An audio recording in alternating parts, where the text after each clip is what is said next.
It's another day here at the Hoosier garage, and last night it was pouring down rain and I wasn't going to go out to the parts store to just get these, so I just held it off till today, and we're going to do some splicing.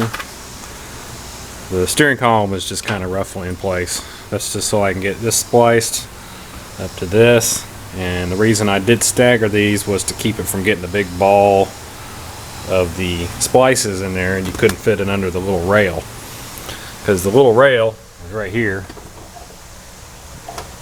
and it'll go down this sort of chase.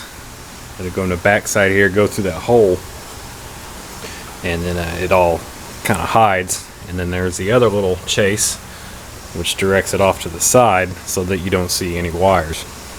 So somebody spliced this one before. I checked it, it does work, tested it. So we're going to get all these broke loose, skin them, put these on, get all this back together, and then we'll plug it into the dash wiring, and we'll just go from there. So.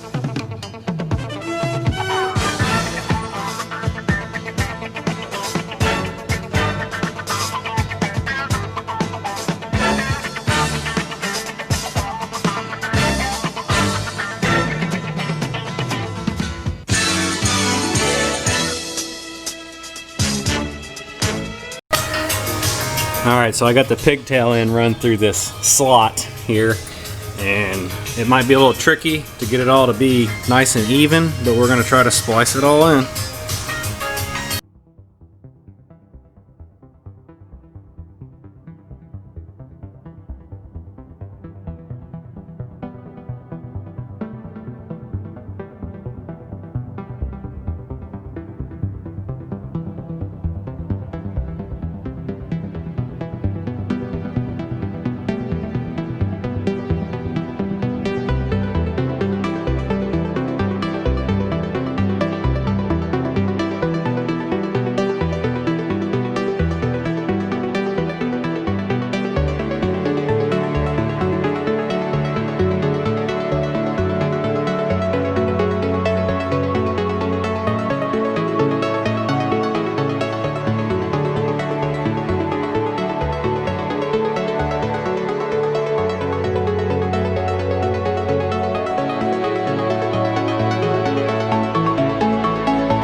Okay, so this has actually went surprisingly well. I thought I would have more binding with the wires maybe getting off, but that's the thing, when you cut them in a certain spot, try to be consistent with how you run your splices, then you don't get different length wires, and try not to trim your wires down because of that. So and it looks like we don't have any pinching, any cramming of the wires up in here.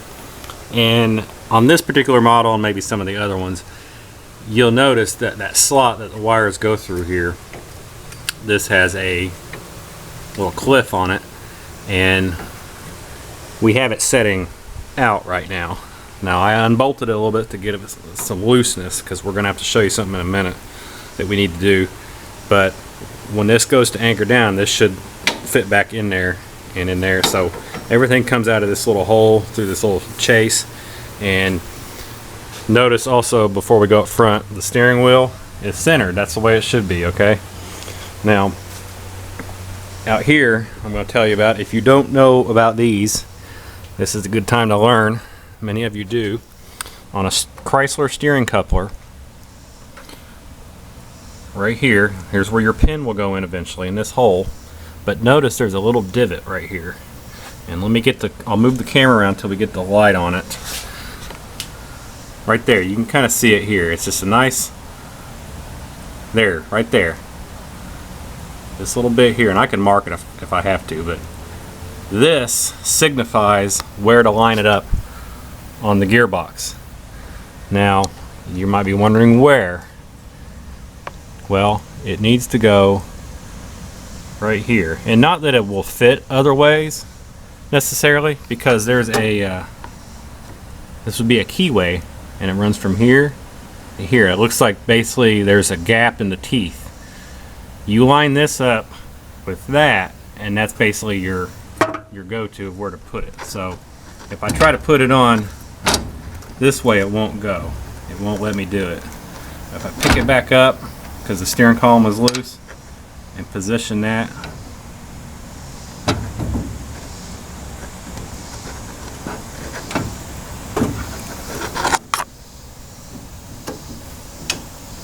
right there.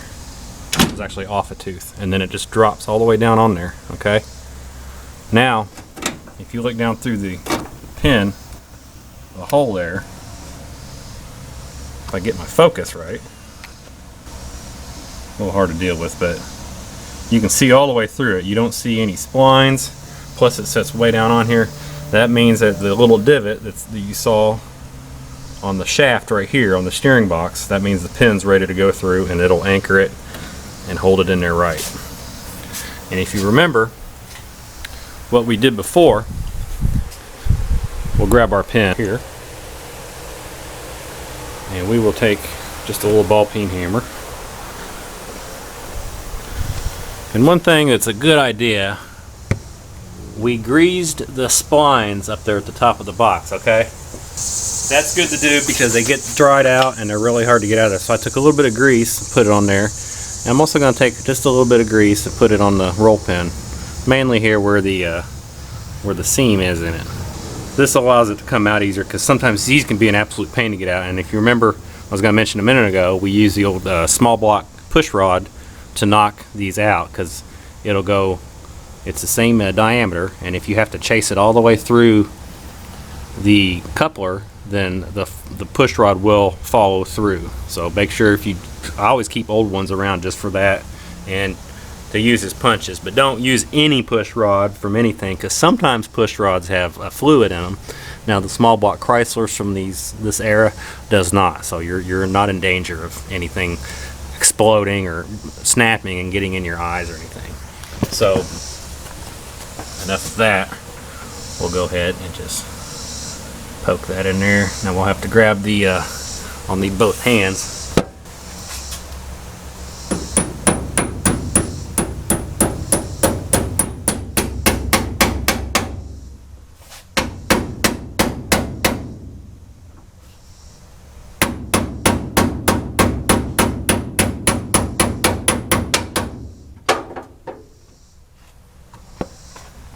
And you should be at least like this, where it's kind of eclipsing a little bit there, and you can even push it just a little bit further. Actually, in a lot of cases, I've seen some of these that are longer, but this is pretty typical. You can have it sticking almost all the way through evenly on both sides, because the hole, like I said, goes all the way around the back here, so we can actually tap it a little bit more.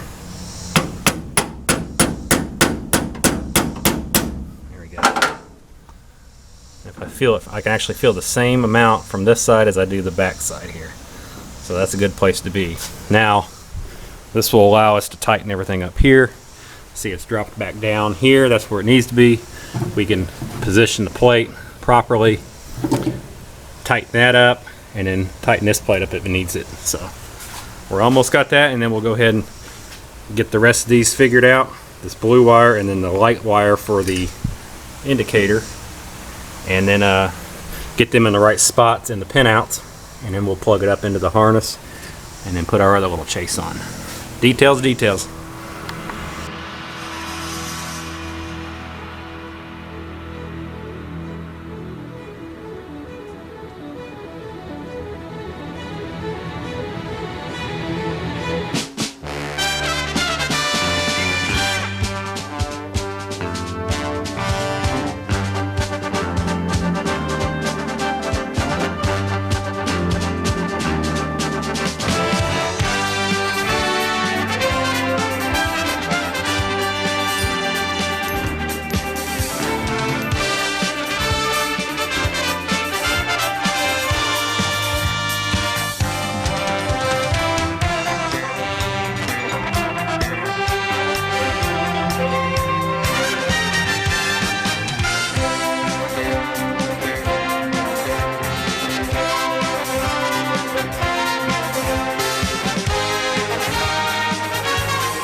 Alright, so we hope you enjoyed that little segment about really detailing that center cap on the steering wheel and hand painting it. And I put that on and I was kind of looking, I was like, well, the glove box is still not there. And I was looking at other lids and they tend to be kind of pricey. And I'm like, you know what, let's just take the one we got and we'll work that one down. And here it is. Now this had the plate on it, which I went ahead and saved it. It's not something we're going to throw away. It's a good history of this van. But it had the aluminum rivets on there. And it basically tells you, you know, it's a truck panel. It's a 4x2 B200. Has the VIN on it, registration. Plus it has all the military numbers, which are, if you ever can find the information on that, it might tell you a little bit more about it. So we might do that down the road. And it also tells you when it was delivered, date of delivery, and it's hard to see because it's kind of corroded, but 4/72, so April 1972. It's got a contract number, so that's a neat little piece of history, and we're going to keep it. And it also had another, like a foil sticker on it. I took pictures of it just for records, and we had to destroy it to get it off. It was literally like a piece of tin foil that was glued down on there. So what we're left with is refinishing it, but we have these holes, so we'll probably just go ahead and weld them up. This is metal, and we'll just repaint everything. You know, might have to do a little bit of body work here, so to speak, and sand everything else down, and we'll use our paint on it and just knock it out and get it done. Also, I have the button here for it. This is the probably going to oil that a little bit, and then the little lanyard keeps it from going too far. So we'll just put all this stuff aside, try to get this together. We have the actual glove box. We'll clean it up and go ahead and stick it back in. So, all right, so we just took a quick 5 minutes, welded the holes up. I basically started at one, went to the next one, went to the next one, next one, and then that was just like the first tack, and I would go around and just keep hitting it until I filled the hole up.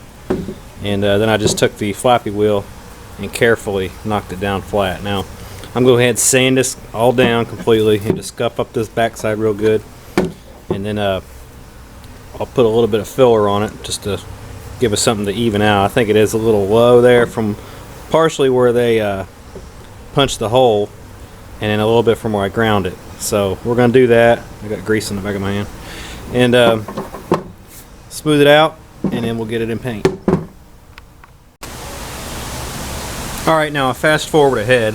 We've got this smoothed down, block sanded, the filler on it obviously, and we hit it with 80 grit to block it, and we also blocked it with 220. And I think it's ready to go since it gets the textured finish on it. So we're going to pop out the textured lacquer, the really expensive stuff, and finish this on both sides. I'll probably hang it on a wire and shoot both sides at once. So almost there, and it should be ready to put back in the dash this evening. So.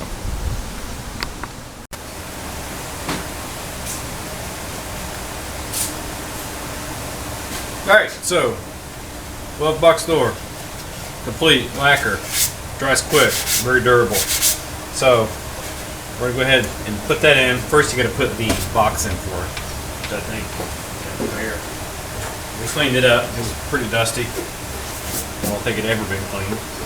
So we got 3 screw holes here, 2 screw holes on the top, and there is a light that I have that will go in here that accommodates this, but it's cracked. I'm going to have to replace it, so it won't hold the bulb properly. So we're going to get that slipped in here and get it into place. And then the door itself, it fits between the box and the dash frame. So we'll slip it in there.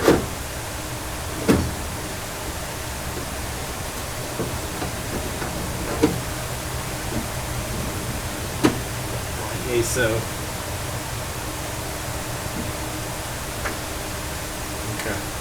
So let's say we're going to grab our screws. So I got some here.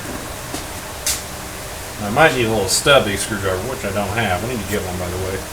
You can get the ones on the top. The ones on the bottom, we might have to use the wrench with a little fitting on it. But we could put these in first. And let's see. Right there.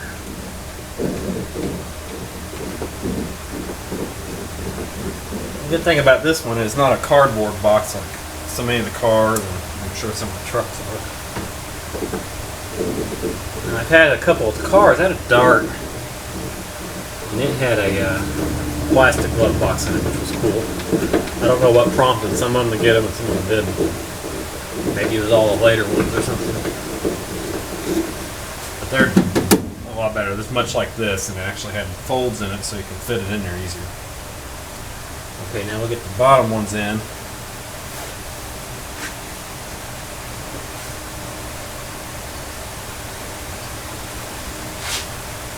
See down in there, right?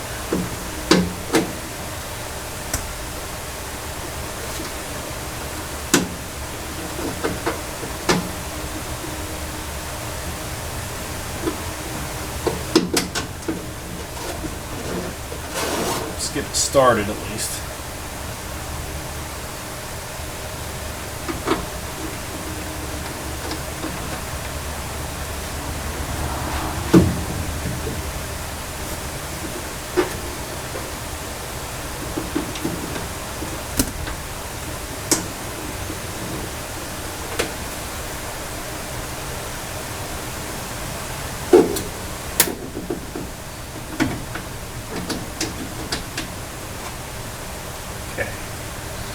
I think we'll have to use the ratchet.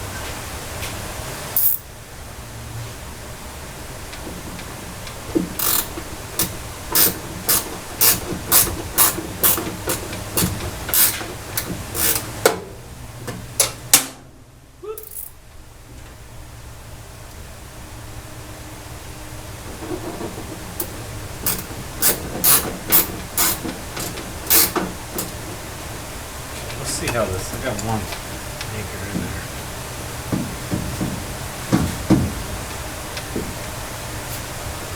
Let's try this.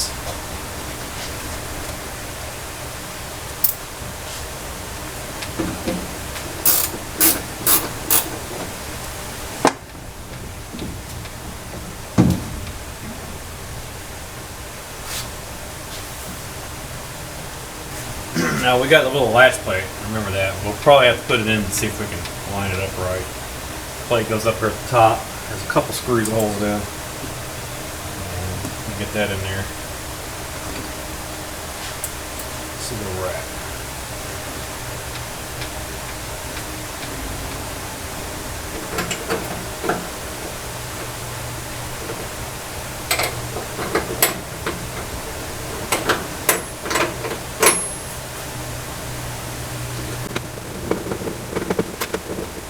You can kind of tell where, I didn't clean this plate up or anything, but you can kind of tell where the screw heads used to rest on it. Kind of gives you an idea where it was adjusted to. So that's always kind of a good thing.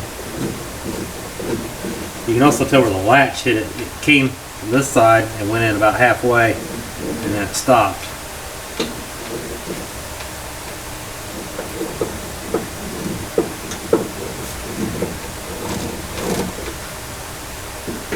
I'm just kind of let it go right in the same footprint it was before. And we'll put the lanyard on last. I'm going to put a little bit of oil or grease on this because it's very grabby.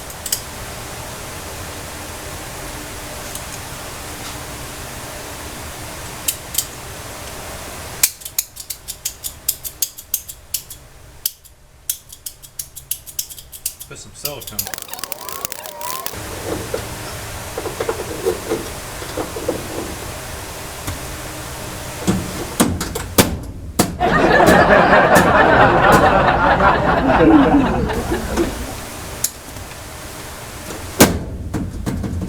That's a good start. It needs to be adjusted. I pull it all the way out so that it grab on the back side of it. Looks like we'll just have to fool around with it and try to get it to fall in there a little bit differently. And it should be good. Alright, so I think we're in pretty good shape. There's a couple issues with it, and we'll have to address that later. It's not urgent. It comes down. I noticed one of the reasons this is so grabby is because it's actually cracked through here. And there's a crack down here in the base, but this is the one it's probably separated and it's allowed it to play too much for it. The mechanism kicks in. So we can get one at a time, but it's actually doing its job right now. And other than that, pretty much how we want it.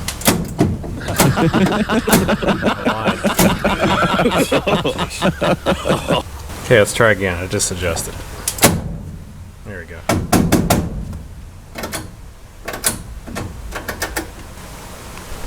Needs some fine tuning. So we've run into a little issue, and that issue started with me finishing up the glove box door over there. And I kind of took a break, and I was sitting here, and of course we put the column in prior to that. And I went to check out the action on it, where it should be. It's not connected to the linkage to the transmission yet, so it was very non-existent. It wasn't even moving, okay? So I thought, oh crap, what'd I do? And I thought I must have put something in backwards. So I actually took the column out and looked around at it and realized that there's nothing to really go backwards. It's a one-way fit, and I should have known that just by thinking about it, but you know, sometimes you have to take it apart and look and see. And so I went through there and I thought, okay, it's all right. But I've discovered what the problem seems to have been is when this was connected back to the shift collar back here, the gear selector, that the teeth here was on the wrong end, so it was actually locked. It was just stuck there and you couldn't disengage it. So me and Rob from next door, neighbor, we was kind of fooling around with it, and we realized that was what was the case. So we fixed that and proceeded to rebuild everything back out. But then we had another problem. We got everything, the cam back in and all this kind of stuff, is when I went to check the action on it, then it was very smooth, but it's very tight, extremely tight. It was not natural. So we looked at it again, and he had to go by this point, so I was kind of left with it. And I was looking and looking, and I realized these two nuts right here. Let me get the flashlight so you can see them, since I have it right here. That nut right there, and then you got this nut down here. Hold this back. Those two nuts is what holds this into place. It has a square head on the bolt that this nut is attached to, and it fits inside this column. It keeps it from turning, but it's supposed to catch inside of the tube that goes down through the length of here, and that's what locks it in. It kind of digs in, and this one digs in, and that's what holds it all in place.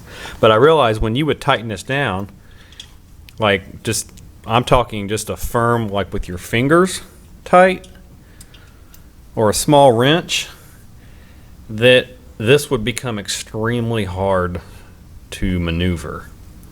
But if you backed it off like they are right now, they're actually loose.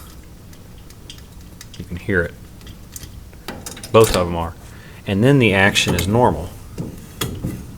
It's very normal action for this. So I'm at a crossroads right now. I don't really understand. It's kind of contradicting itself. If you tighten that, then it makes this tight. But there was a binding, I'm assuming, going on. And so somebody suggested that there's a key, when you build this, there's a little set screw down in there. Yeah, see that dark round hole in the middle? That's where the set screw here goes, and that's what holds this bottom collar to the shaft, or the tube shaft. He suggested that maybe it isn't set on there right, but when you look at the hole or the setting on it, it's pretty much where it needs to go. But I'm not going to rule that out. I'm going to play around with it. I might have to pop this bearing back off, which if I do, I don't have enough room to get to it here. I'll have to disconnect the shaft from the manual steering box. So it's kind of a situation right now. I'm really unhappy with it, but I feel like I'm almost there. It's just something we really need to resolve. And so we'll see what we do. Maybe if somebody else has had this problem and I don't have it by the end of this video, we can talk about it. Maybe we figure out what's going on. We have a great group of people that like to give some input, and we really appreciate that. But hopefully we can figure it out in the meantime, and then if somebody else is having that problem, that they will know how to combat that. I looked in the service manual at this, and it doesn't show any specific tightening sequence here or any torque setting or anything like that. It does show how to put it together, so I'm just going to look at it again and make sure that we're good to go on that. So it's a little bit of a head scratcher right now, but hopefully we'll get on through here and we can get on with the project. Whew. All right, so good news. I think we have it under control. I talked about this before dinner, and I had me some nice dinner, and now I'm all full, and I came out here and I felt confident, and I think we got it under control. And what it was, remember I showed you that earlier?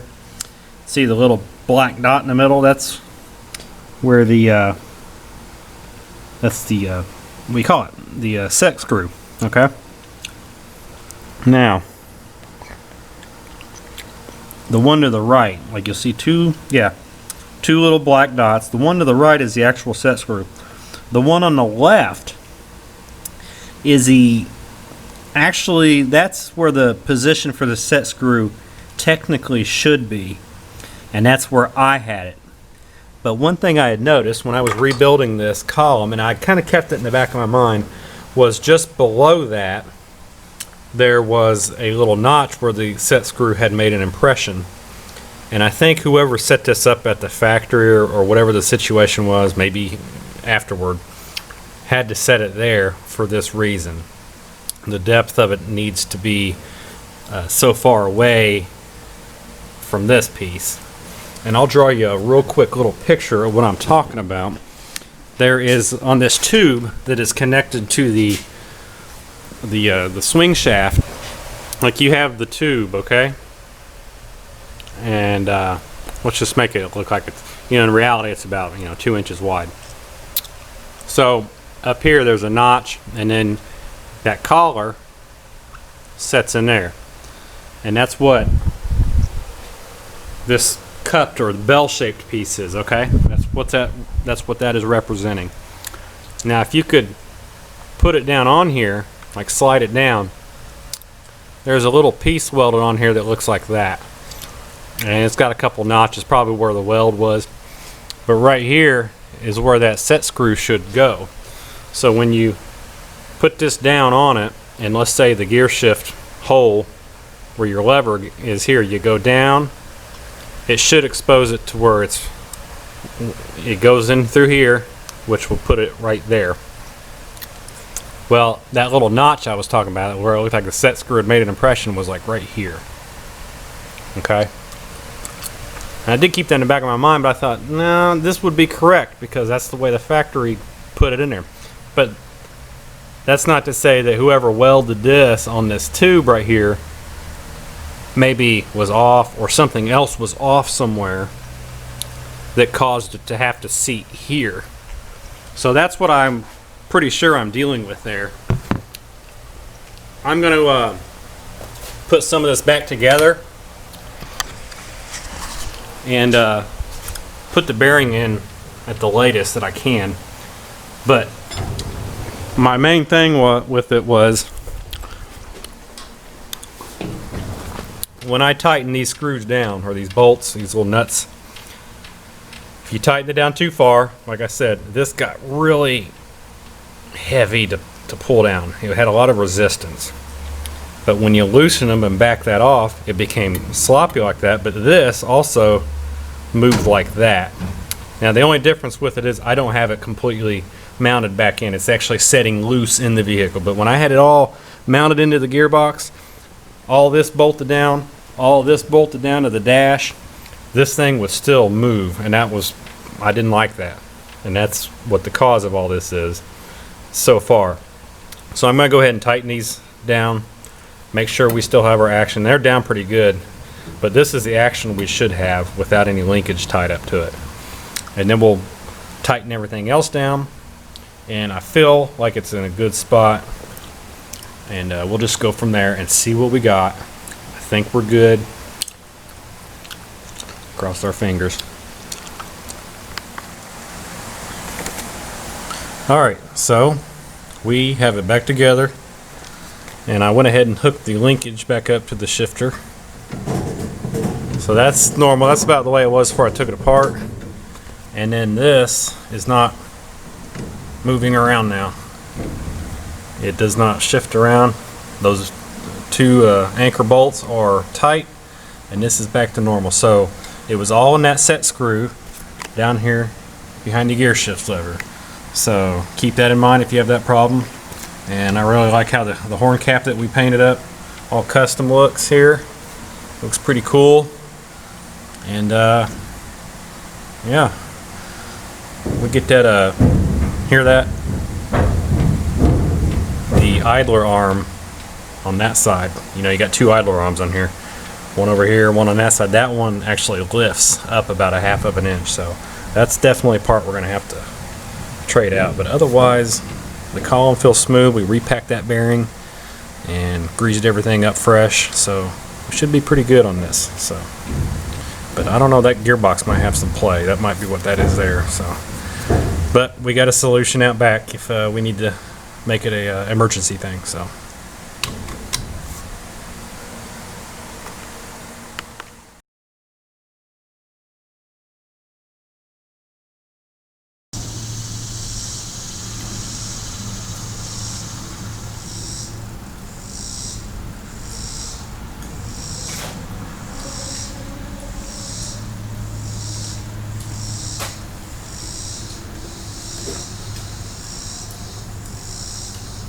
So I take this dash to a local interior shop, and I'll just show you. An interior shop around here locally, who I will not mention. It's been around for years and years and years.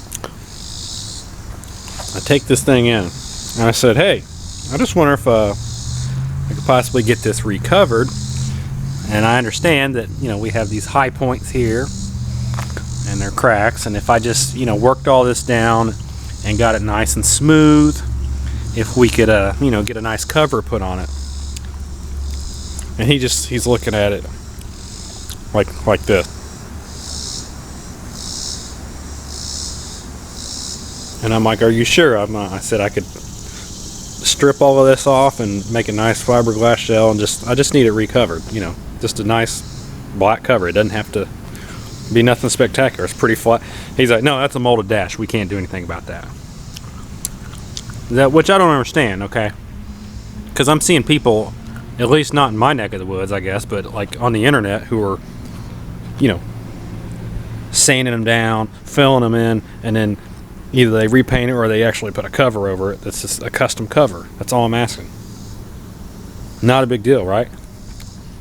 But he was just very dismissive, did not, you know, if you don't want to do it, just say, I don't want to do it. So guess what? We're going to take it and do it ourselves. We're going to learn ourselves how to do it.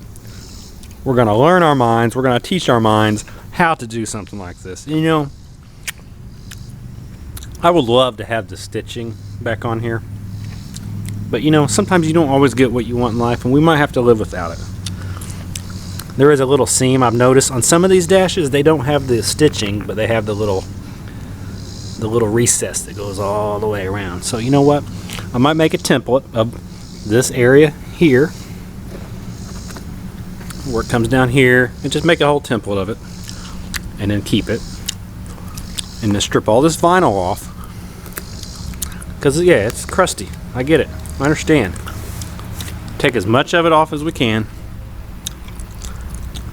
and just do a nice fiberglass cover of it. Make it about the same size. Don't make it big or anything like that. And just do it our way, right? And then we'll get some material and we'll cover it ourselves and we'll glue it and we'll learn the right way to do it. So as far as the Dash series, Mopar Mad Dash, Mopar Dash, we're gonna call it over.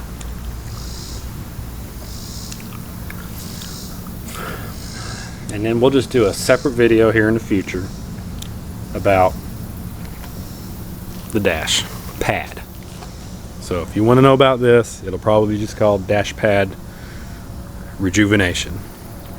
So I just want to thank everybody for watching the Hoosier Garage, visiting us here in Indiana. Make sure you like, subscribe if you haven't already to this video, our page. You can also follow us on Facebook and Instagram. And also in the link in the description below, we have a nice little storefront where you can buy some t-shirts and stickers, just some cool stuff like that. So if you like our page, like what we're doing, want to support us, we really appreciate it. And love having you along for all of the heartache and the madness that is vintage automobile restoration. Thanks for coming to the Hoosier Garage.